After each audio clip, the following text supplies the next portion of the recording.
দেখো কাণ্ড, আজকে রাত যে চুনো মাছ নিয়ে এসেছে। যেদিন আনবে না তো সেদিন তো থাকবেই না, যেদিন থাকবে তো এত এত চুনো মাছ, সে কি বলবো। মানে আজকেও নিয়েছে, আর কালকে জেঠু আবার বাজার থেকে বাড়ি আসার সময় চুনো মাছ নিয়ে এসেছিল, তো কালকে বেছে ফ্রিজে রেখে দিয়েছিলাম। এমনিতে আমার চুনো মাছটা খুবই প্রিয়, কিন্তু চুনো মাছ বাছতে কত সময় লাগে বলো তো। তো যাই হোক, চুনো মাছগুলো সব বেছে কুচে ধুয়ে নিয়ে রান্নাঘরে চলে এলাম, আর ভাতটা রান্না করে নিলাম আগে। তারপরে কয়েকটা বড়া ভাজলাম আজকে, থোড় দিয়ে আর পেঁয়াজ দিয়ে কিন্তু বড়া ভাজলাম, ভীষণ ভালো লাগে খেতে।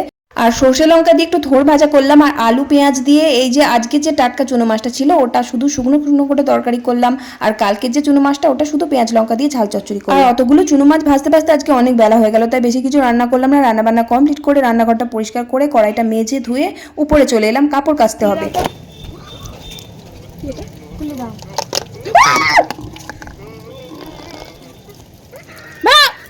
আর আমার বড় ছেলে কাণ্ড দেখো, মেলা থেকে একটা নকল সাপ কিনে এনেছে, আমাকে শুধু বারবার ভয় দেখায়।